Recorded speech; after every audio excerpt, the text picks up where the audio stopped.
একাধিক সহিহ হাদিসে প্রমাণিত রাসূলুল্লাহ সাল্লাল্লাহু আলাইহি ওয়াসাল্লাম মাগরিবের সালাতে সূরা নাস এবং সূরা ফালাক তেলাওয়াত করতে নির্দেশ দিয়েছেন এবং রাসূলুল্লাহ সাল্লাল্লাহু আলাইহি ওয়াসাল্লামের আমলের বর্ণনা পাওয়া যায়। সূরা নাস বিশেষ করে সূরা ফালাক এই দুটি সূরাকে ইসলামী শরীয়তের পরিভাষায় রুকিয়ার সূরা বলা হয়, যেটাকে শারঈয়া রুকিয়া বলা হয়। তার মানে ঝাড়ফুঁকের জন্য, সহিহ পদ্ধতিতে ঝাড়ফুঁকের জন্য।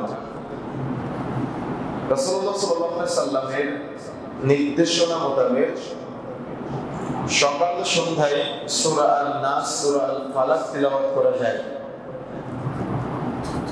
রাসূলুল্লাহ সাল্লাল্লাহু আলাইহি সাল্লামের নির্দেশনা মোতাবেক সূরা আল-ফালাক, সূরা আন-নাস এতটাই গুরুত্বপূর্ণ যে আপনি যদি অসুস্থতা অনুভব করেন শরীরে, তাহলে সূরা আন-নাস, সূরা আল-ফালাক তিলাওয়াত করে হাতে ফু দিয়ে মাথা থেকে পা পর্যন্ত মাসহ করলে আপনার সেই রোগ থেকে আপনি আরোগ্য লাভ করতে পারবেন। সুবহানাল্লাহ। আয়েশা রাদিয়াল্লাহু তাআলা আনহা থেকে অনেকগুলো বর্ণনা পাওয়া যায়। তার মধ্যে ছোট্ট একটি বর্ণনা এমনটাই যে রাসূলুল্লাহ সাল্লাল্লাহু আলাইহি ওয়াসাল্লাম যখন মৃত্যুর যন্ত্রণায়, তো আয়েশা রাদিয়াল্লাহু তাআলা আনহা সূরা আন-নাস, সূরা ফালাক তিলাওয়াত করে রাসূলুল্লাহ সাল্লাল্লাহু আলাইহি ওয়াসাল্লামের হাতে ফু দিতেন এবং রাসূলুল্লাহ সাল্লাল্লাহু আলাইহি ওয়াসাল্লাম মাথা থেকে পা পর্যন্ত মাসাহ করতেন। আমাদের ছোট বাচ্চারা অসুস্থ হলে বা বদনজর বা এরকম কোনো কিছু ফিল করলে আমরা দৌড়ে চলে যাই ওজার কাছে বা কবিরাজের কাছে বা হুজুরের কাছে। কিন্তু বাবা মার জানা উচিত যে বাবা মা যদি তাদের কাছে না গিয়ে বরং নিজেরাই নিজেদের সন্তানদের জন্য এই সংক্ষিপ্ত পদ্ধতিতে এই শারঈয়া রুকিয়া যদি করতে পারে, তাহলে বাচ্চার এই অসুবিধাগুলো থেকে বাচ্চা মুক্তি পায়। সুবহানাল্লাহ। তো সূরা আন-নাস, বিশেষ করে সূরা আল-ফালাকের যেহেতু আজকে কথা বলবো, তো সেহেতু আমি বলতে চাই অত্যন্ত গুরুত্বপূর্ণ একটি সূরা। রাসূলুল্লাহ সাল্লাল্লাহু আলাইহি ওয়াসাল্লাম থেকে একটি এমন বর্ণনা পাওয়া যায়, কুল আউযু বিরাব্বিল ফালাক এবং কুল আউযু বিরাব্বিন নাস। বিশেষ করে সূরা আল-ফালাক এবং সূরা আন-নাসের এই দুই সূরাকে কেন্দ্র করে বলা হয়েছে, বিশেষ করে প্রথম দুটি আয়াত, যে এটা হলো কোরআন মাজিদের গুরুত্বপূর্ণ আয়াত সমূহের মধ্যে অন্তর্ভুক্ত। সুবহানাল্লাহ। তো এই জন্য আমাদের সর্বোপরি মনে রাখার চেষ্টা করতে হবে যে আমাদের জানার জন্য, আমাদের আমল করার জন্য, আমাদের ব্যক্তি জীবনের এবং আমাদের পারিবারিক জীবনের, আমাদের সামাজিক জীবনের একেবারে প্রপার বিস্তারের জন্য দুনিয়াবী কল্যাণ, আখিরাতের কল্যাণ উভয়টাই সূরার মধ্যে নিমজ্জিত আছে। আল্লাহ রাব্বুল আলামিনকে কেন্দ্র করে দুনিয়ার চাওয়া পাওয়া, ইচ্ছা আশা আকাঙ্ক্ষার অনেকগুলো সূরা আল ফালাকের মধ্যে পাবেন দুনিয়া কেন্দ্রিক। আর আখিরাত কেন্দ্রিক রব্বুন নাস, মালিকুন নাস, ইলাহুন নাস, অর্থাৎ রব হিসেবে, মালিক হিসেবে এবং ইলাহ হিসেবে এই তাওহীদের মৌলিক তিনটি বিষয়ের স্বীকৃতি আবার আপনি পাবেন সূরা আন-নাসের ভিতরে। তো ওই জন্য অত্যন্ত গুরুত্বপূর্ণ বিষয়। সংক্ষিপ্ত সময় আমি বলতে চাই সূরা আল-ফালাক। ফালাক শব্দের নির্দিষ্ট অর্থ রাসূলুল্লাহ সাল্লাল্লাহু আলাইহি ওয়াসাল্লাম করেন নাই, তবে ফালাক শব্দের যদি আমরা অর্থ করি এমন ভাবে, যদি আপনি বুঝেন, আপনার বোঝার সুবিধার্থে যদি আমরা এভাবে বলি, প্রভাত, তার মানে রাত্রিকে আলোকিত করে যে প্রভাত, অন্ধকারকে আলোকিত করে যে প্রভাত, অর্থাৎ নিশি ভোর যেটাকে বলা হয়, নিশি ভোর, বুঝেন তো নাকি? প্রভাত, সুপ্রভাত বলে না অনেকেই। তো এটাকে মূলত এভাবে বলা যায় যে রাত্রিকে আলোকিত করে। অনেকেই অনেকভাবে ব্যাখ্যা করেছেন। ছোট থেকে ছোট, ক্ষুদ্র থেকে ক্ষুদ্র, যেমন প্রথম নম্বর আয়াতের মধ্যে রব সম্পর্কে যখন কথা বলে আসবে তখন বুঝতে পারবেন এই ক্ষুদ্র থেকে ক্ষুদ্র, ছোট থেকে ছোট থেকে বা পরিবর্তন করা বিষয়টা বুঝতে পেরেছেন কিনা? যে আল্লাহ রাব্বুল আলামিন এই বিশাল রাত্রির ঘুটঘুটে অন্ধকার, এই অন্ধকারের জন্য এই মুহূর্তটাকে আলোয় আলোকিত করেছেন। আল্লাহ রাব্বুল আলামিন যদি সম্ভব না দিত, নির্দেশ না দিত, তাহলে কি এটা সম্ভব ছিল? পৃথিবীতে এমন বহু দেশ আছে যেখানে 6 মাস রাত 6 মাস দিন। আবার পৃথিবীতে এমনও দেশ আছে যে রাত্রি হয় 2 মাস, আর বাকি 10 মাস দিন থাকে। আবার কখনো দেখা যায় 2 মাস দিন থাকে আর বাকি 10 মাস রাত থাকে। এরকম পর্যায়ে ভেদে বিভিন্ন রকমের বর্ণনা পাওয়া যায়। তো যে কথা বলতে চাচ্ছি না, মনে রাখার চেষ্টা করতে হবে আমাদের, এই যে সুপ্রভাত, এই ফালাক শব্দের যতগুলি অর্থ আমরা নিয়ে আসবো আজকে আলোচনার মধ্যে, তার মধ্যে এটা একটা অন্যতম। তো সংক্ষিপ্ত আকার আমরা জানলাম সূরা ফালাকের পরিচিতি। এটা হলো মাক্কি সূরা, তার মানে হিজরতের আগের সূরা। হিজরত করে মক্কা থেকে মদিনায় এসেছিলেন, এটা হলো মাক্কি জীবনের সূরা। এটা এজন্য বলা হয় এটাকে মাক্কি সূরা। সূরা ফালাকের আয়াত সংখ্যা হলো 5টি। আউযু বিল্লাহি মিনাশ শাইতানির রাজীম। বিতাড়িত শয়তান হতে আমরা আল্লাহর নিকট আশ্রয় প্রার্থনা করছি। বিতাড়িত শয়তান, শয়তান কিন্তু কি? বিতাড়িত। এই বিতাড়িত শয়তান থেকে আল্লাহর নিকট আশ্রয় প্রার্থনা করছি। বিসমিল্লাহির রহমানির রহিম। পরম করুণাময় অসীম দয়ালু, যিনি পরম করুণাময়, যিনি অসীম দয়ালু, আল্লাহর নামে শুরু করছি। কুল শব্দের অর্থ হলো বলো। আউযু আমি আশ্রয় চাই, তার মানে বলো আমি আশ্রয় চাই। কে বলতে বলছেন? আল্লাহ রাব্বুল আলামিন মুহাম্মদ সাল্লাল্লাহু আলাইহি ওয়াসাল্লামকে বলতে বলছেন। আর মুহাম্মদ সাল্লাল্লাহু আলাইহি ওয়াসাল্লামকে বলতে বলা মানে উম্মতদেরকে বলা। তবে এক্ষেত্রে যারা হাদিস অস্বীকারী আছে, বিশেষ করে তারা কোরআন মাজিদের কিছু বর্ণনা অস্বীকার করে। অনেকে হয়তো আপনাদের মাঝে এমনটা আপনাদের ব্রেনে দিতে পারে, যেগুলোর প্রশ্নের সম্মুখীন আমরা হয়েছি বা জেনেছি, যে কুল আউযু বিরাব্বিন নাস, বা দেখা যাচ্ছে কুল আউযু বিরাব্বিল ফালাক। এক্ষেত্রে আমরা যে আল্লাহর নিকট আশ্রয় চাচ্ছি, যেমন আউযু আশ্রয় প্রার্থনা করছি, বিরাব্বিন রবের নিকট, স্রষ্টার নিকট, রবকে যিনি আপনাকে আমাকে সৃষ্টি করেছেন, তাই না?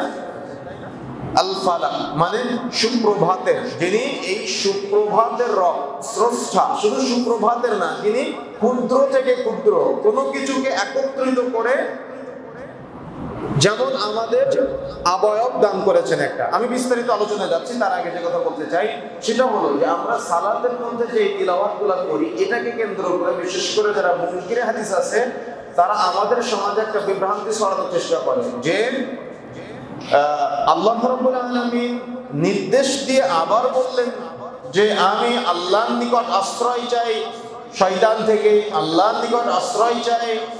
দেখা যাচ্ছে আল্লাহ রাব্বুল আলামিনের সৃষ্টিকারী যেগুলো অনিষ্ট আছে, সেই অনিষ্ট হতে, তার মানে আল্লাহ নির্দেশ দিলেন আবার আল্লাহর কাছে চাইলাম। কিন্তু এটা আসলে তারা ব্যাখ্যা বুঝে নেয়। আমরা যে সালাতে দাঁড়াই, সালাত কি? দোয়া না? সালাত কি? দোয়া, প্রশংসার পরে দোয়া। তার মানে যেমন আমরা বলি কি আলহামদুলিল্লাহি রাব্বিল আলামিন, এটা কি চাওয়া না স্বীকৃতি দেওয়া? এটা হলো স্বীকৃতি দেওয়া। এটা কি? স্বীকৃতি দেওয়া। আবার একই সূরার মধ্যে আমরা কি চাচ্ছি? ইয়াকা না'বুদু ওয়া ইয়াকা নাস্তাঈন। এটা কি বলেন তো? চাওয়া প্লাস স্বীকৃতি দেওয়া। তার মানে আল্লাহ একমাত্র তোমারই ইবাদত করি এবং তোমার কাছেই সাহায্য চাচ্ছি। কথা বুঝতে পেরেছেন? তাহলে এখানে প্রশংসাও আছে, আবার চাওয়াটাও আছে। তো এই ক্ষেত্রে আমাদের মনে রাখার চেষ্টা করতে হবে, সালাত যেমন আল্লাহু আকবার বলে আপনি তাকবীরে তাহরিমা বাঁধলেন, এটাকে আপনি চাইলেন না প্রশংসা করলেন? প্রশংসা করলেন। কথা বুঝতে পেরেছেন? এই জন্য বিভ্রান্ত সৃষ্টি করার এখানে কিছুই নাই। আমি প্রশংসা করব এবং আমি চাইবো, এটাই সালাত। কথা বুঝতে পেরেছেন? রবের প্রশংসা করবো এবং রবের কাছে চাইবো, এখানে বিভ্রান্ত সৃষ্টি করার কোনো কিছু নাই। এজন্য যে কথা বলতে যাচ্ছিলাম যে বলো, তার মানে মুহাম্মদ সাল্লাল্লাহু আলাইহি ওয়াসাল্লামকে বলতে বলেছেন। আর মুহাম্মদ সাল্লাল্লাহু আলাইহি ওয়াসাল্লামকে বলা মানে উম্মতদেরকে বলা। আল্লাহর নিকট বললাম, আমরা কি বললাম? যে আশ্রয় প্রার্থনা করছি উষার প্রতিপালকের, ভোরের প্রতিপালকের, নিশিপ্রহরের প্রতিপালকের, যিনি ক্ষুদ্র থেকে ক্ষুদ্র কোনো কিছুকে একত্রিত করে একটি অবয়ব দান করেছেন। যেমন যখন আমরা মায়ের পেটে ছিলাম, কোনো একটা সময় ফেরেশতা মণ্ডলীরা এসে আমাদের শরীরে রূহ দিয়ে গিয়েছে, তাই না? আবার কোনো একদিন আমরা দুনিয়াতে এসেছি, একমাত্র আদম আলাইহিস সালামকে আল্লাহ রাব্বুল আলামিন নিজ হাতে তৈরি করেছেন, যে বর্ণনাগুলি আমরা পাই। কিন্তু আমাদের শরীরের অবয়বের যে বর্ণনাগুলি, এক্ষেত্রে এই মাটির দেহ, তার মানে হাড্ডি বলেন, চক্ষু বলেন, আমাদের শরীরের রক্ত মাংস যা কিছু আছে, এগুলো কিন্তু দুনিয়াতেই, তাই না? কিন্তু একটা বিষয় আছে, সেটা হলো রূহ। সেটা কি? রূহ। রূহ হলো পরিবর্তন হয়। যেমন রূহ ছিল আল্লাহর নিকট, আল্লাহ রাব্বুল আলামিন জিজ্ঞাসা করেছিল রূহের জগতে, আমি কি তোমাদের রব নই? আমরা কিন্তু সবাই বলেছিলাম বাবা অবশ্যই নিয়ামতের জগৎ, রূহের জগৎ ছিল এটা। আবার দুনিয়াতে মায়ের পেট থেকে আমরা দুনিয়াতে এসেছি রূহটা নিয়ে। নির্দিষ্ট সময়ে যখন বাচ্চা মায়ের পেটে থাকে তখন ফেরেশতা মণ্ডলীরা এসে মায়ের পেটে রূহ দিয়ে যায়, আবার দুনিয়াতে চলে আসে। দুনিয়াতে আসার পরে এই রূহটা আবার চলে যায়, তাই না? এই রূহটা যেখানে চলে যায় হাদিসের ভাষ্য অনুযায়ী সেখানে আমাদের জন্য বিচার হবে। কথা বুঝতে পেরেছেন?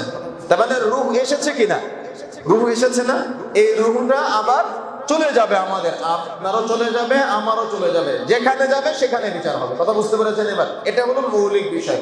সুতরাং মনে রাখার চেষ্টা করতে হবে আমাদের যে আমাদের যে স্রষ্টা, আমরা এখানে স্বীকৃতি দিলাম যে সুপ্রভাতের উষার রবের নিকট আশ্রয় প্রার্থনা করছি। আমরা সূরা আল ফালাকের মধ্যে প্রথম স্বীকৃতি দিলাম যে যিনি আমাদের স্রষ্টা, যিনি আমাদের সৃষ্টি করেছেন তার নিকট আশ্রয় প্রার্থনা করেছে। তবে এই শব্দটার অনেক অনেক বড় ব্যাখ্যা করা যায়, ওদিকে আমরা যাচ্ছি না। 2 নম্বর আয়াতে আমরা বলি মিন হতে শাররি অনিষ্ট মা যা খলাক, তিনি সৃষ্টি করেছেন। তার মানে আল্লাহ রাব্বুল আলামিনের সৃষ্টি। এই যে দুনিয়াতে আমরা বিভিন্ন রকম অনিষ্টর শিকার হই না আমরা, এটা কিন্তু পরীক্ষার জন্য আমাদের। তবে আল্লাহর কাছে চাইতে হবে যে এগুলোর অনিষ্ট হতে আল্লাহ আমি তোমার কাছে আশ্রয় প্রার্থনা করছি। কারণ গোটা পৃথিবীতে যা কিছু আছে সব আল্লাহ সৃষ্টি করেছেন। তবে মানুষ, আল্লাহ রাব্বুল আলামিন যেমন মানুষকে সৃষ্টি করেছেন, কিছু মানুষ সেই রবের ইবাদত করে, কিছু মানুষ সেই রবের নাফরমানি করে, তাই না? যেমন প্রথম নাফরমানি করেছিল জিনদের মধ্য থেকে ইবলিস, তাই না? আদম আলাইহিস সালাম এবং ইবলিস দুজনের মধ্যে আল্লাহ রাব্বুল আলামিনকে মেনে নিয়েছিল আদম আলাইহিস সালাম, আর ইবলিস কি করেছিল? সেদিন বিট্রে করেছিল। ইবলিস সেদিন আল্লাহ রাব্বুল আলামিনের নৈকট্যশীল বান্দাদের অন্তর্ভুক্ত হতে পারে নাই।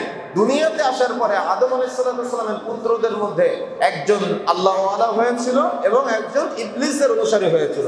আপনারা ইতিহাস সবাই জানেন, আমরা ওদিকে যাচ্ছি না। তবে যেটা বলতে চাই যে এই দুনিয়াবি যত অনিষ্ট আছে, অনিষ্ট হতে পারে বহু অনিষ্ট, পাপাচার, গুনাহ, অন্যায়, জুলুম, কত রকম অনিষ্ট। আল্লাহ রাব্বুল আলামিনের নিয়ামত মনে করতে হবে যে আমাদের জ্ঞানটাকে। কথা বুঝতে পেরেছেন? আমাদের জ্ঞান, ইলম যেটা আছে এটা আল্লাহর নিয়ামত মনে করতে হবে। এজন্য দিন রাত দোয়া করবেন আল্লাহর কাছে, আল্লাহুম্মা ইন্নী আসআলুকা ইলমান নাফিআ ওয়া আমালান মুতাকাব্বালা ওয়া রিজকান তাইয়্যিবা। আল্লাহ তুমি আমাকে নাফিআ উপকারী জ্ঞান দান করো, ওয়া আমালান মুতাকাব্বালা এবং ওই জ্ঞান অনুযায়ী এমন আমল করার তৌফিক দান করো যে আমলটা তুমি আল্লাহ কবুল করবা। সুবহানাল্লাহ। কথা বুঝেন না মনে হয়? কথা বুঝতে পেরেছেন? তার মানে যারা অনিষ্টের শিকার হয়েছে, যারা পাপাচারের মধ্যে লিপিবদ্ধ, যারা পাপাচারের মধ্যে নিমজ্জিত, তাদের মতো না। আল্লাহ তুমি আমাকে এমন জ্ঞান দান করো যে জ্ঞানটা উপকারী, যে জ্ঞানটা দুনিয়া আখিরাতে কল্যাণকর। আল্লাহ তুমি আমাকে ওই জ্ঞান অনুযায়ী এমন আমল করা তৌফিক দান করো যে আমলটা আল্লাহ তুমি কবুল করবা। দোয়াটা বুঝতে পেরেছেন? এমন আমল না যে আমল করে আমি দুনিয়াতে ক্ষতিগ্রস্ত হবো, বেদাতি আমল, শিরকি আমল, কত রকম আমল আছে না। তুমি আমার এমন আমল করার তৌফিক দান করো যে আমল অল্প হোক কিন্তু আমল তো অথেন্টিক, তোমার কাছে কবুলযোগ্য। রিজকান তাইয়্যিবা, আল্লাহ তুমি আমার এমন রিজিক দান করো যে রিজিকটা হবে হালাল, যে রিজিকটা হবে পবিত্র, আমার পরিশ্রম যেন বৃথা না যায়, আমার উপার্জন যেন বৃথা না যায়, আমার উপার্জনটা যেন হালাল হয়। তাইয়্যিবা। কথা বুঝতে পেরেছেন? সুতরাং আল্লাহর কাছে দিনরাত চাইতে হবে আমাদের, আল্লাহর কাছে দিনরাত প্রার্থনা করতে হবে আমাদের যে আল্লাহ তুমি আমাদের এমন আমল করার তৌফিক দান করো যে আমল তুমি কবুল করবা ওই জ্ঞান অনুযায়ী, অর্থাৎ নাফিআ উপকারী জ্ঞান অনুযায়ী, এবং এমন রিজিক দান করো যে রিজিকটা হবে কবুলযোগ্য। এই জন্য যাতে করে বদকার যারা আছে, যারা পাপাচারের সাথে জড়িত, তাদের সঙ্গে আমরা না হয়ে যাই। আল্লাহর কাছে দোয়া করতে হবে সবসময়। এমন নফস যে নফস হিংসা থেকে মুক্ত, আল্লাহর কাছে চাইতে হবে। এমন ইলম যে ইলমটা দুনিয়া আখিরাতের জন্য উপকারী, এটা চাইতে হবে আল্লাহর কাছে। এমন নফস চাইতে হবে আল্লাহর কাছে যে নফসটা সালাত আদায় না করলে অন্তরে ধাক্কা দিবে। কথা বুঝতে পেরেছেন? এগুলো চাইতে হয়। এজন্য তিনি যা সৃষ্টি করেছেন তার অনিষ্ট হবে। সৃষ্টির মধ্যে অনেক অনিষ্ট আছে না? ইবলিস শয়তান অনিষ্ট আছে না? মানুষ শয়তান অনিষ্ট আছে না? শুধুমাত্র কি ইবলিস শয়তান অনিষ্ট না, মানুষ শয়তান হতে পারে। আপনার বন্ধুদের সাথে আপনি মিশতেছেন, এমন বন্ধুদের সাথে মিশছেন সেখানে গিয়ে আপনি মিথ্যা বলা শিখলেন, এটা তারা আপনাকে অনিষ্ট তার মানে তার পাপাচারের মধ্যে লিপিবদ্ধ করলো, তারা আপনার মিথ্যা বলা শিখালো। আবার আপনার এমন বন্ধু আছে যে বন্ধু আপনাকে সালাতের সময় নামাজের কথা স্মরণ করে দেয়। কথা বুঝতে পেরেছেন? পার্থক্য আছে না? এই জন্য মনে রাখার চেষ্টা করবেন, পুরা জ্ঞানটা হলো একটা নিয়ামত। পুরা জ্ঞানটা হলো নিয়ামত। পৃথিবীতে আল্লাহ পাগল ব্যতীত আল্লাহর যে সৃষ্টি মানুষ বান্দা আমরা আছি, আমরা তো শ্রেষ্ঠ আলহামদুলিল্লাহ, আমাদের জ্ঞান দিয়ে পাঠিয়েছেন। এই জন্য যাদের জ্ঞান থাকা সত্ত্বেও পাপে জড়িত, মনে করতে হবে তারা জুলুমের শিকার, নিজের প্রতি নিজে জুলুম করছে। আপনি বুঝেন না মনে হয়? তার মানে নিজের প্রতি নিজে জুলুম করে মানুষ, নিজের নফসের প্রতি জুলুম করে। তার মানে আপনি বাহ্যিক আপনার চেহারার সৌন্দর্যের জন্য দেখা যাচ্ছে বোনেরা হাত পা খোলা রেখে রাস্তাঘাটে চলাফেরা করে, কিন্তু আত্মার উপরে শাস্তিটা হচ্ছে। কথা বুঝতে পেরেছেন? শাস্তি হচ্ছে কোথায়? আত্মার উপরে। আত্মা পচে গলে দুর্গন্ধযুক্ত হয়ে যায়। সুতরাং মনে রাখার চেষ্টা করতে হবে, যখন পাপাচারের সাথে মানুষ জড়িত হয়ে যায় তখন সে বদকার হয়ে যায়, সে নবীওয়ালা আর থাকে না, সে আল্লাহওয়ালা আর থাকে না। এই জন্য এদের অনিষ্ট থেকে নিজেকে সর্বদা পানা চাইতে হবে। মনে রাখার চেষ্টা করবেন, যে সুদ ঘুষের সাথে জড়িত সে কখনো নৈকট্যশীল বান্দাদের অন্তর্ভুক্ত না। সে হলো, মনে করতে হবে, আল্লাহর আযাবের শিকার হয়ে আছে। তার মানে এটা তার একটা আযাব, এটা তার দুনিয়াবি একটা আযাব। এই জন্য সে কি করতেছে? সুদ ঘুষের সাথে জড়িত হয়ে আছে। কিন্তু আল্লাহর প্রিয় বান্দা যারা আছে, আল্লাহর প্রিয় বান্দারা এগুলো থেকে বিরত থাকে। যে সালাত আদায় করে না, মনে করতে হবে এটা তার একটা শাস্তি। কথা বুঝেন না? তার মানে সালাত আদায় যে করে না, এটা তার একটা শাস্তি। যে ব্যক্তি দেখা যাচ্ছে হারাম নেশা জাতীয় দ্রব্যের সাথে জড়িত, এটা তার জন্য একটা শাস্তি, কিন্তু সে বুঝে না। কিন্তু এটা তার জন্য একটা শাস্তি। এটা হাদিসের ভাষ্য। সুতরাং মনে রাখার চেষ্টা করতে হবে আমাদের, যে যে পাপের সাথে জড়িত, পাপটাকে মনে করতে হবে একটা শাস্তি। আপনি শাস্তির শিকার, আল্লাহ আপনাকে শাস্তি দিচ্ছে, আপনি বুঝতেছেন না। কিন্তু আপনি আমি হর হামেশা পাপের মধ্যে জড়িয়ে আছি। মিথ্যা কথার সাথে প্রতিটা কথায় মিথ্যা, এটা মনে করতে হবে শাস্তি। কথা বুঝতে পেরেছেন? তার মানে যে যে অপরাধের সাথে জড়িত, পুরো অপরাধটা হলো শাস্তি। সুতরাং এই যারা এরকম অপরাধগুলোর সাথে জড়িত, আল্লাহর কাছে চাইতে হবে, আল্লাহ তুমি এরকম খান্নাস টাইপের যারা আছে তাদের থেকে আমাকে হেফাজত করো। এটা আমাদের আশপাশে ঘুরে বেড়ায়, আমরা দেখতে পাই না। এটা তুলনা করা হয়েছে কচ্ছপের সাথে। কচ্ছপ যেমন তার মুখের সামনে হাত নিয়ে গেলে বা কিছু নিয়ে গেলে মুখটা গুটিয়ে নেয় না, দেখেছেন? তাকে ধরা যায় না, বুঝতে যায় না। আপনি বুঝতেই পারবেন না সে আপনাকে অসহসা দিচ্ছে, আপনি বুঝতেই পারবেন না সে আপনাকে জাহান্নামের দিকে নিয়ে যাচ্ছে, আপনি বুঝতেই পারবেন না সে আপনাকে কিভাবে পথভ্রষ্ট করে দিচ্ছে, কিন্তু সে আপনার সাথে আছে। যেমন শয়তান সে অবসরে প্রবেশ করে আপনাকে অসহসা দেয়, সেম একইভাবে মানুষ শয়তানও আপনাকে অসহসা দেয়। এমনকি আপনি নিজেকে পর্যন্ত অসহসা দিয়ে থাকেন অনেক সময়। সুতরাং সতর্ক হতে হবে, সাবধান হতে হবে আমাদের। এই জন্য আল্লাহর কাছে চাইতে হবে, আল্লাহ রাব্বুল আলামিনের সৃষ্টি যেগুলো অনিষ্ট আছে, এই অনিষ্ট থেকে আবার আল্লাহর কাছে আমাদের পানাহ চাইতে হবে। সর্বোপরি সব সময় চেষ্টা করতে হবে আল্লাহর কাছে পানাহ চাওয়ার জন্য। যদি আপনি পানাহ চাইতে পারি, তাহলে চাওয়ার মতো চাইতে পারলে অবশ্যই দেখেন আল্লাহর কাছে এই দোয়াটাও বলতে হবে এমন ভাবে যে আল্লাহ তুমি তাদের অন্তর্ভুক্ত আমাকে করো না যার দোয়া কবুল হয় না। কথা বুঝেন না মনে হয়? আল্লাহ তুমি তাদের অন্তর্ভুক্ত আমাকে করো না যার দোয়া কবুল হয় না। আপনি বুঝেন না মনে হয়? বুঝতে পেরেছেন বিষয়টা? এই জন্য আল্লাহর কাছে এগুলো সবসময় হালাল উপার্জন করতে হবে, উপকারী ইলম, উপকারী বিদ্যার জন্য সর্বোপরি চেষ্টা করতে হবে, এবং সকাল সন্ধ্যা এগুলো চাওয়ার চেষ্টা করতে হবে আমাদের। যদি আমরা চাইতে পারি চাওয়ার মতো, তাহলে অবশ্যই আল্লাহ রাব্বুল আলামিন আমাদের দান করবেন ইনশাআল্লাহ। এখন আসলে 3 নম্বর আয়াত, অমিন এবং হতে শাররি অনিষ্ট। তার মানে অনিষ্ট হতে গাসিক শব্দটা এসেছে এমনটাই, যেটার শাব্দিক অর্থ হলো রাত্রের অন্ধকার।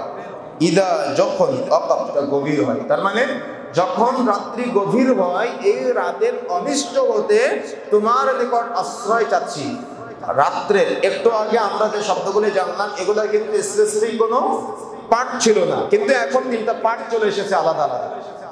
রাত্রের অনিষ্ট হতে, যখন রাত্রিটা গভীর হয়, তার মানে রাত যত গভীর হয় তখন অপরাধীদের অপরাধ করতে সুবিধা হয় না। দেখবেন রাত্রে বেশি অ্যাক্সিডেন্ট হয়, দেখবেন রাত্রে বেশি চুরি ডাকাতি হয়, দেখবেন রাত্রে পাপাচার যারা আছে পাপ করার চেষ্টা করে, এরা রাত্রিকে পাপ করার জন্য বেশি বেছে নেয়, তাই না? এজন্য রাত্রিবেলায় রাস্তা দিয়ে যাওয়ার সময় যদি আপনি সাপ আপনার পায়ে কামড় দেয়, আপনি কি দেখতে পাবেন? কিন্তু দিনের বেলায় কিন্তু আপনি ঠিকই দেখতে পাবেন। রাত্রিবেলায় যখন সূর্য ডুবে যায়, অর্থাৎ যখন মাগরিবের আজান হয়, সূর্যাস্ত হয়, এই সূর্যাস্তের সাথে সাথে ইবলিস শয়তান সাঙ্গপাঙ্গ নিয়ে বের হয়ে যায়। এজন্য একটা হাদিস পাওয়া যায় আয়েশা রাদিয়াল্লাহু তাআলা আনহা থেকে, এবং অনেকগুলি বর্ণনা পাওয়া যায় বিভিন্ন রিওয়ায়াতে। সেটা হলো যে যখন সন্ধ্যা নিকটবর্তী হয় তখন বাচ্চাদেরকে বাড়ির ভিতর থেকে বাহির না করার জন্য। কিন্তু আমরা এটা বুঝি না, আমরা মনে করি এটা মনে হয় কাল্পনিক, কিন্তু এটা না, এটা সহি বর্ণনা। তার মানে যাদের ছোট বাচ্চা আছে আমাদের মনে রাখার চেষ্টা করতে হবে, এই শয়তানের অনিষ্ট হতে যদি আমরা তাকে হেফাজতে রাখতে চাই, তাহলে হয় সন্ধ্যা হওয়ার আধা ঘন্টা 1 ঘন্টা আগে চলে যাবেন, অথবা যখন সন্ধ্যা শেষ হবে, সন্ধ্যাকালীন সময়টা শেষ হবে, তারপরে বাড়ি থেকে বের হওয়ার চেষ্টা করবেন। তবে যত সম্ভব সন্ধ্যার পরে বের না হওয়াটাই উত্তম। তবে প্রয়োজন থাকলে যাওয়া যেতে পারে, তবে ওই মুহূর্তে না যে মুহূর্তে শয়তানের আনাগোনা বৃদ্ধি পায়।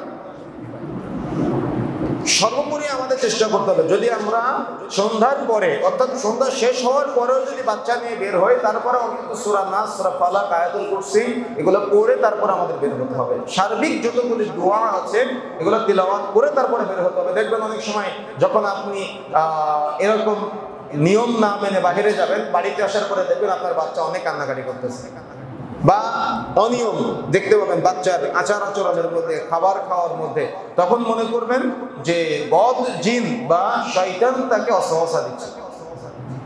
এই জন্য বদ নজর সত্য, বা আমাদের সমাজে যেটা বলা হয়, গ্রাম অঞ্চলে একটা শব্দ ব্যবহার করা হয়, সেটা হলো বান মারা, তাই না? ব্যবহার করে না এটা? এই বান মারা মানে হলো কাউকে বদ নজর দেওয়া বা কুফরি কালামের মাধ্যমে তাকে বশে আনা বা তাকে অসুস্থ করে দেওয়া।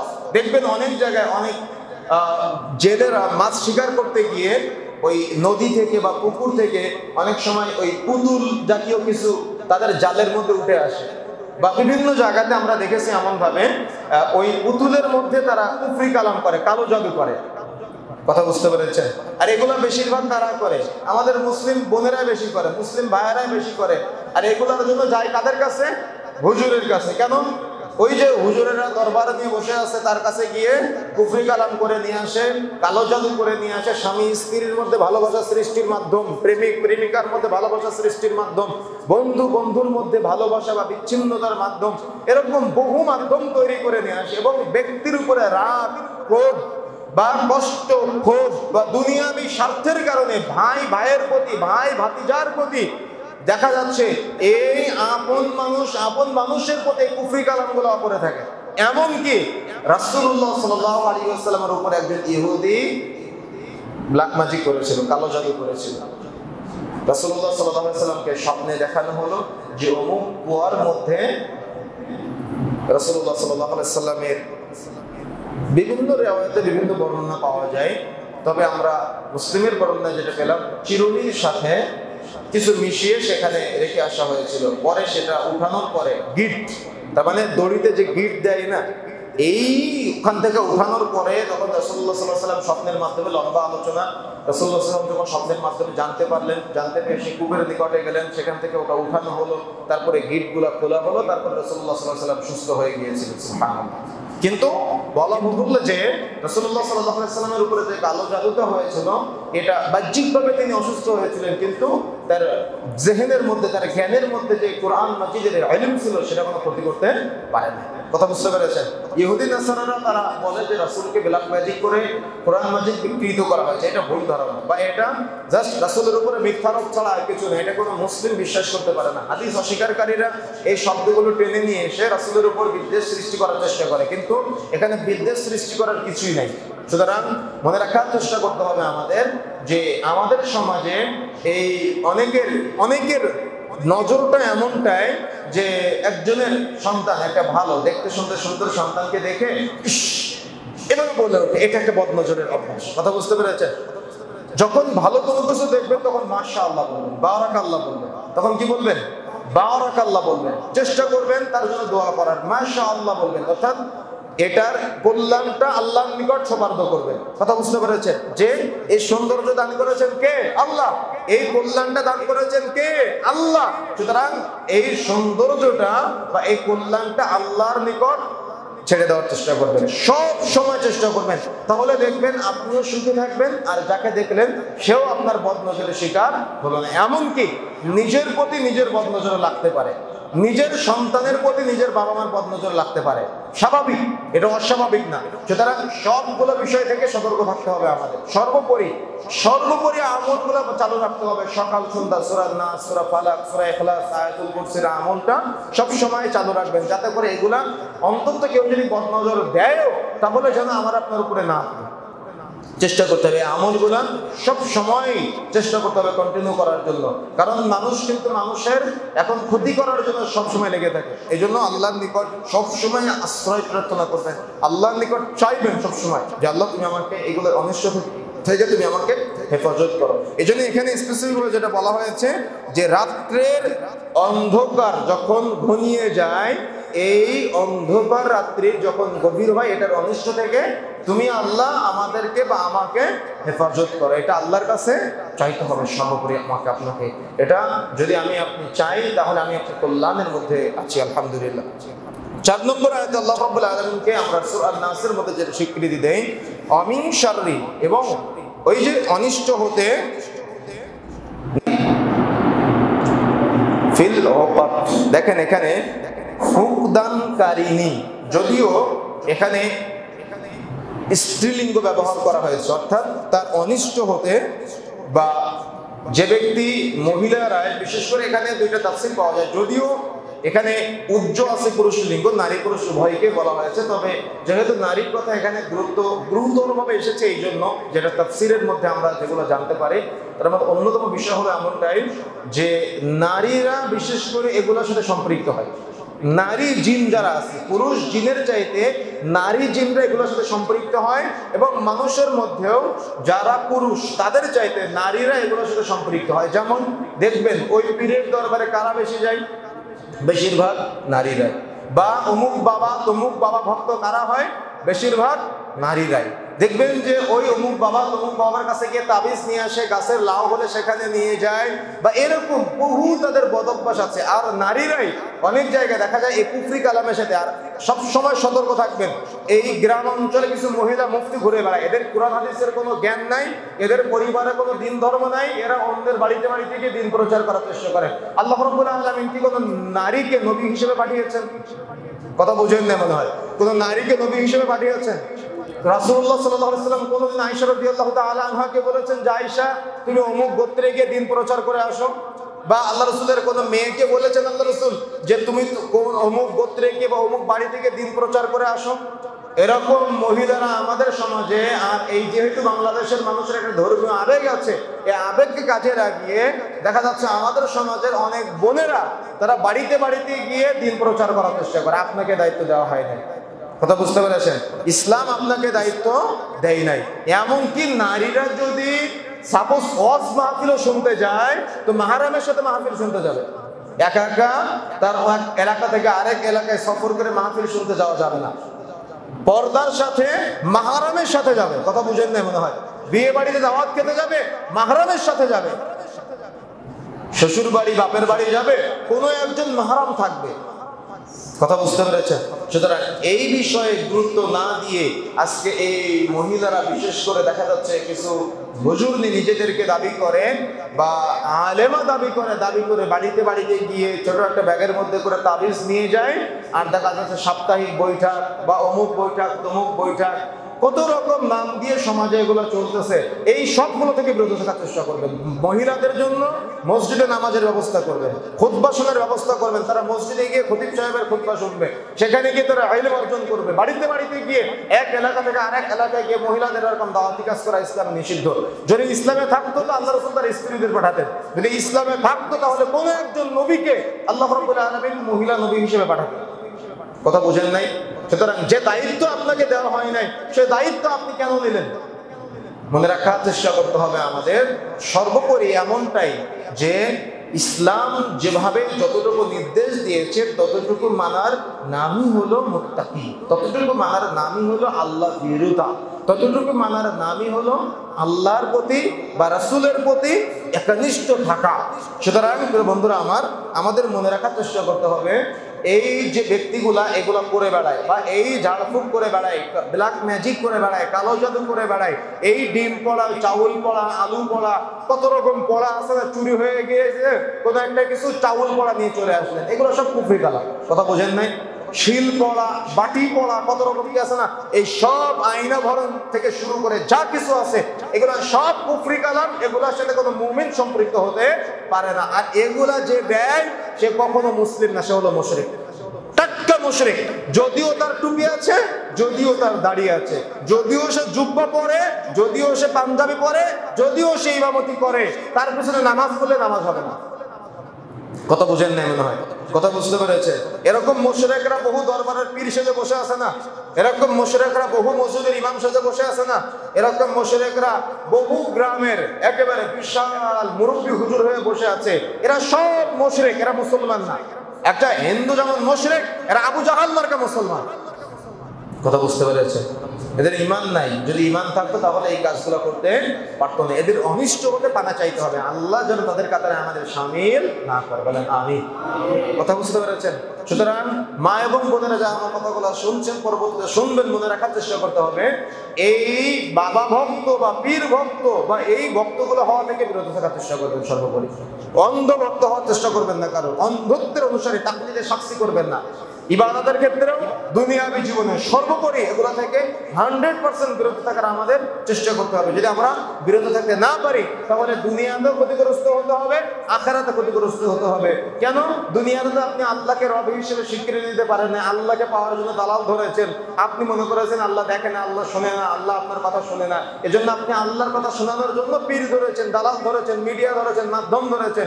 এজন্য বিচারের বেটা আল্লাহ রাব্বুল আলামিন আপনাকে পবিত্র করবে না। এই জন্য সতর্ক হতে হবে, সাবধান হতে হবে। পুরাটাই তাওহীদের কথা, পুরাটাই তাওহীদের আলোচনা। সুতরাং আল্লাহর নিকট আশ্রয় চাইতে হবে যে এই গ্রাই ফুকদানকারিনী, গ্রন্থিতে ফুকদানকারিনী যারা আছে, এবং এটা পুরুষবাচক শব্দটা উজ্জ্ব আছে, তার মানে নারী পুরুষ উভয়ে যারা আছে, এদের থেকে সতর্ক হতে হবে, এদের থেকে পানা চাইতে হবে আল্লাহর নিকট। সুতরাং যারা এই হারাম কাজের সাথে জড়িত, যারা এই শিরকির সাথে জড়িত, কখনো তাদেরকে মুসলিম মনে করবেন না। যদিও তারা হুজুর, তাদের এলাকায় নাম হয়ে যায় হুজুর, তাদের এলাকায় নাম হয়ে যায় ইমাম, তাদের এলাকায় নাম হয়ে যায় খতিব, তাদের এলাকায় নাম হয়ে যায় মুফতি সাহেব, এর যত যাই হোক না কেন, আমাদের সমাজে বিদআতি মসজিদের হুজুরেরা এই এক একটা বড় বড় তাবিজের ডিপো নিয়ে বসে থাকে। এরা সব যারা তাবিজের ব্যাপারী আছে মুশরিক। কথা বুঝেন না মনে হয়? যারা তাবিজ দিয়ে বেড়ায়, যারা ঝাড়ফুঁক করে, যারা ডিম পড়া, চাউল পড়া, আলু পড়া বা এরকম এগুলা দিয়ে বেড়ায়, দায়িত্বহীন ভাষায় এরা হলো মুশরিক। কথা বুঝেন না মনে হয়? এদের পেছনে সালাত আদায় করলে সালাত আদায় কবুলযোগ্য হবে না, সালাত হবে না। তাদেরকে ইমামতি দায়িত্ব থেকে বরখাস্ত করতে হবে, ছড়িয়ে দিতে হবে। এই জন্য আমাকে আপনাকে জ্ঞান অর্জনের বিকল্প কোনো কিছু নাই। যার জ্ঞান নাই তারা এদের কাছে যায়। কথা বুঝেন নাই? যার জ্ঞান নাই, যে মূর্খ, তারা এদের কাছে যায়, গিয়ে বাবা বাবা করতে থাকে। অথচ যে ইমানদার, যে তাকওয়াশীল, তার রবের আহ্বানে সে সাড়া দেয়। আমার আল্লাহ আমাকে ডাকে, বান্দা কে আছো, আমাকে ডাকো, আমি তোমার ডাকে সাড়া দিব। তোমার কি দরকার, তুমি আমার কাছে চাও, আমি তোমাকে দিব। যে রব আমাকে ডাকে, আমাকে আহ্বান করে, সে রবের কাছে না আছে। আমি আপনি আজকে এই মুশরিকগুলোর কাছে যাওয়ার চেষ্টা করি। বড় বড় দরবার খুলে বসে আছে এক একটা মুশরিক, অথচ বিশাল পাগড়ি, বিশাল জুব্বা, বিশাল দাড়ি আর বিশাল চেয়ার নিয়ে বসে আছে, অথচ টাটকা মুশরিক। সুতরাং সতর্ক হতে হবে, সাবধান হতে হবে এদের থেকে। এদের কাছে মহিলারা বেশি যায়। আপনার স্ত্রীকে সতর্ক করবেন, আপনার মাকে সতর্ক করবেন, আপনার বোনকে সতর্ক করবেন। যদি এগুলোর সাথে জড়িত হয় তাহলে তাদের সাথে সাথে আপনার পরিবার কিন্তু এই কুফরির খাতায় নাম পড়ে যাবে। এই জন্য তওবা করে পুনরায় মুসলমান হতে হবে, আবার সতর্ক হতে হবে, সাবধান হতে হবে। যদি আপনি সতর্ক হতে না পারেন, দুনিয়াতে ক্ষতিগ্রস্ত হবেন, শয়তানি ওয়াসওয়াসা আপনার পরিবার ছেয়ে যাবে, এবং আখিরাতেও আপনি সুখময় জান্নাত লাভ করতে পারবেন না। শেষ আয়াত, আল্লাহ রাব্বুল আলামিনকে কেন্দ্র করে আমরা বলি, মিন শাররি হাসিদিন ইযা হাসাদ। অমিন এবং হতে, শাররি কি হতে বলেন তো? কয়েকবার বলেছি, অনিষ্ট হতে। কিসের অনিষ্ট? হাসিদ। হিংসা, হিংসুক, তবে কেমন? ইদা, যখন, হাসাদ, সে হিংসা করে। কথা বুঝে নেই মনে হয়? মানে হিংসুকের অনিষ্ট হতে, কিন্তু পানা চাচ্ছি কখনকার? যখন সে হিংসা করে সেই মুহূর্ত থেকে। কথা বুঝতে পেরেছেন? এক্ষেত্রে বলে রাখি, আমাদের সমাজে দুই শ্রেণীর মানুষ আছে। এক শ্রেণীর মানুষ হলো আকাঙ্ক্ষা করে, আর এক শ্রেণীর মানুষ ধ্বংস কামনা করে। কথা কি বুঝতে পেরেছেন? কথা বুঝতে পারেন না মনে হয়? এক শ্রেণীর মানুষ আকাঙ্ক্ষা করে, আর এক শ্রেণীর মানুষ কি করে? ধ্বংস কামনা করে। যেমন আপনি কি বললেন, আপনার একজন ভাইয়ের নাম হলো আব্দুর রহমান, আপনি বললেন যে আব্দুর রহমানের 100 বিঘা সম্পত্তি আছে, এগুলো সব ধ্বংস হয়ে যায়। তার মানে আপনার ভিতরে খুবই খারাপ লাগে তার সম্পত্তির কারণে। তখন আপনি তার ধ্বংস কামনা করেন, আর আপনার জন্য, নিজের জন্য কামনা করেন, আর তার কি কামনা করেন? ধ্বংস কামনা করেন। এটা হলো নাজায়েজ। এটা কি নাজায়েজ? এটা হলো হারাম। এরকম ব্যক্তিদের থেকে পানা চাইতে বলেছেন রাসূলুল্লাহ সাল্লাল্লাহু আলাইহি সাল্লাম। তবে জায়েজ আছে একটা, সেটা হলো ঈর্ষা। ঈর্ষা মানে কি জানেন? ঈর্ষা মানে হলো ধ্বংস কামনা করা না। ঈর্ষা মানে হলো যে আব্দুর রহমানের তো এটা আছে, আল্লাহ তুমি আমারও এটা দান করো। সুবহানাল্লাহ। একদা আল্লাহ রাসূল সাল্লাল্লাহু আলাইহি ওয়াসাল্লামের কাছে এসে একজন বলছে, আল্লাহ রাসূল আমি দোয়া করি কিন্তু আমার দোয়া কবুল হয় না, আল্লাহ রাসূল আমি কি করতে পারি? তখন আল্লাহ রাসূল বলছেন, তুমি তোমার ভাইয়ের কল্যাণের জন্য দোয়া করো, তাহলে তোমাকে আগে দেওয়া হবে। সুবহানাল্লাহ। কিন্তু আমরা কি বলি? আল্লাহ অমুকের সন্তান ধ্বংস হয়ে যাক, আল্লাহ অমুকের ক্ষেত খামার ধ্বংস হয়ে যাক, আল্লাহ অমুকের সব ধ্বংস হয়ে যাক। মানে মুখে প্রকাশ্যে না বললেও অন্তরে কামনা করি।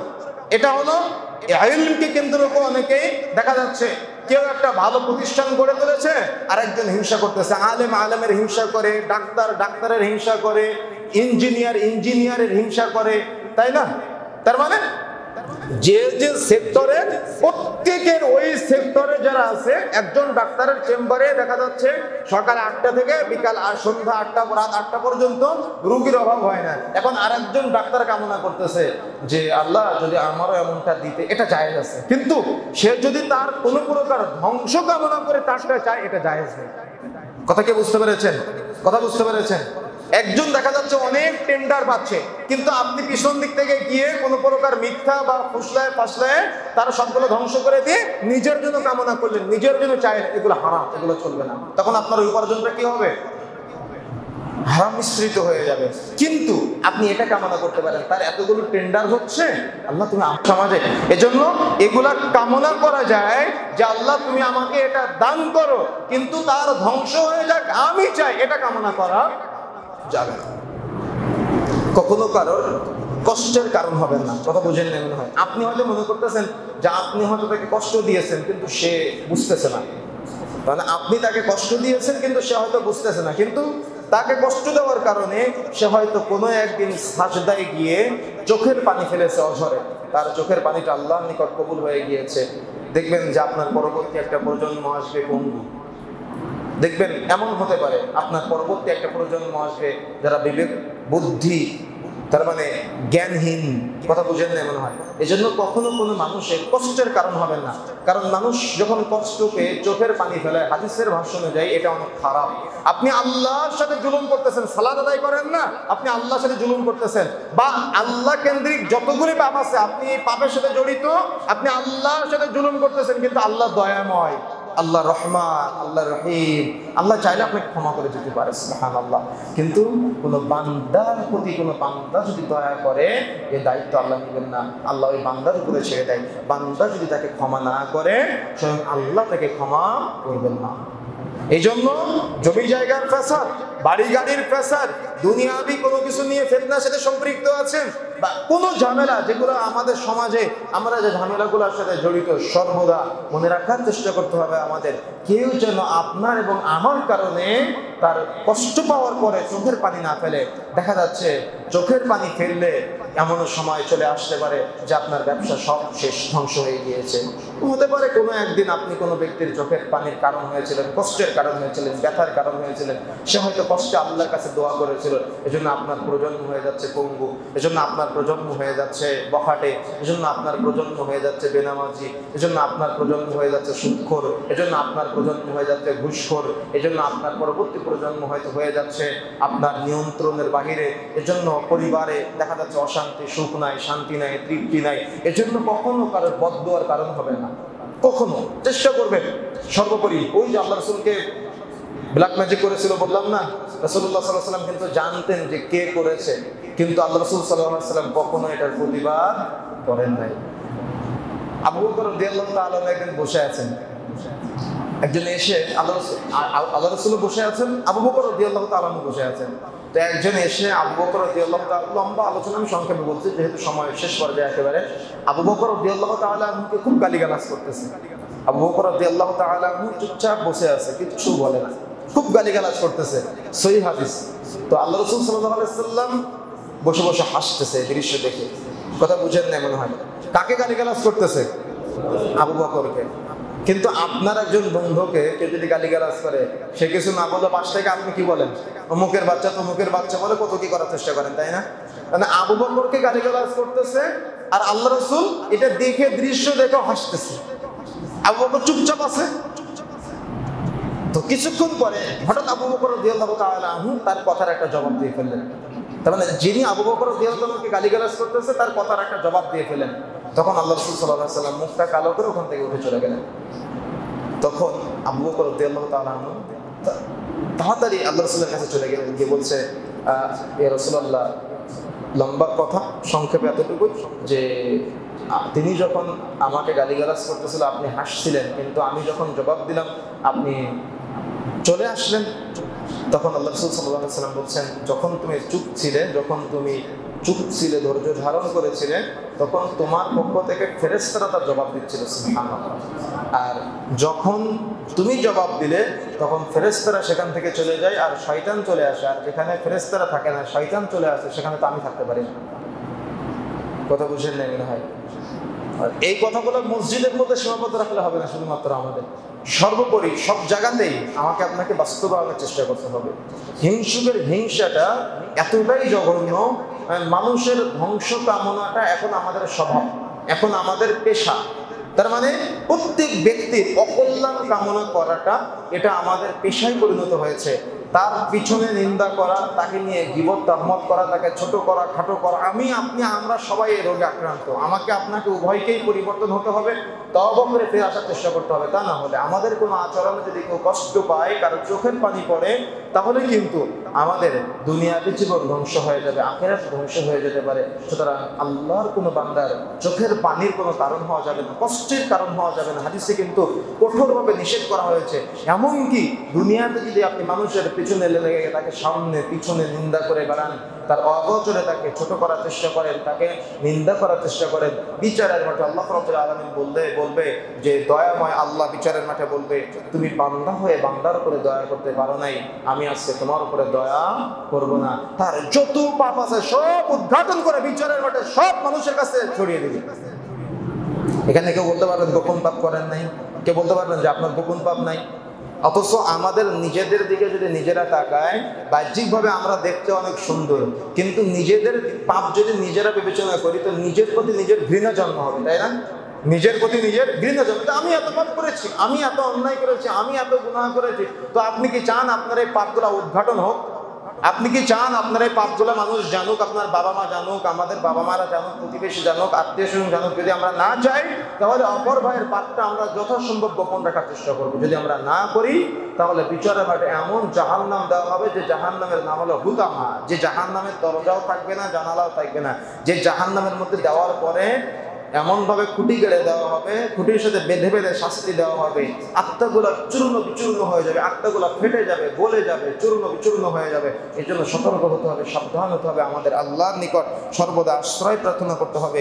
হিংসুকের হিংসার অনিষ্ট হতে যখন সে হিংসা করে আল্লাহর নিকট আশ্রয় প্রার্থনা করতে হবে। আর কারণ যদি কখন হিংসা করা থেকে বিরত থাকবেন, কল্যাণের দোয়া করবেন, যত কল্যাণের দোয়া আছে ভাইয়ের জন্য করবেন, সন্তানের জন্য করবেন। আর মায়েরা যারা আছেন কখনো সন্তানের জন্য অকল্যাণের দোয়া করবেন না। মায়ের দোয়া কবুল হয়ে যায়, এজন্য কখনো ভুলেও সন্তানের জন্য অকল্যাণকর কোনো দোয়া রাগের মাথায়ও করবেন না। কোনো একদিন কিন্তু দোয়াটা কবুল হয়ে যেতে পারে। এই জন্য সন্তানের জন্য কখনো বদদোয়া করবেন না। সন্তানের জন্য সবসময়, যদিও সে আপনাকে কষ্ট দিয়েছে, তারপরেও আপনি তার কল্যাণের জন্য দোয়া করবেন। কথা বুঝতে পেরেছেন? আসুন আল্লাহ রাব্বুল আলামিন আমাদের তৌফিক দান করুন। আল্লাহুম্মা আমিন। সূরা আন-নাস, সূরা আল ফালাক, বিশেষ করে যেহেতু সূরা আল ফালাকের উপরে কথা বলেছি, আমাদের দুনিয়া কেন্দ্রিক যে অনিষ্ট হতে আল্লাহ রাব্বুল আলামিন আশ্রয় প্রার্থনা করার জন্য আমাদের বলেছেন, আমাদের সবাইকে চেষ্টা করতে হবে সকাল সন্ধ্যায় এই শয়তান থেকে আশ্রয় প্রার্থনা করার জন্য, হিংসুকের হিংসার অনিষ্ট হতে আশ্রয় প্রার্থনা করার জন্য, রাত্রের অনিষ্ট হতে, রাত যখন গভীর হয় এই অনিষ্ট হতে আমরা যেন আশ্রয় প্রার্থনা করতে পারি, এবং আমাদের দুনিয়ার যত বাধা মুসিবত আছে আল্লাহ রাব্বুল আলামিন আমাদের সবাইকে হেফাজত করুন। আল্লাহুম্মা আমিন।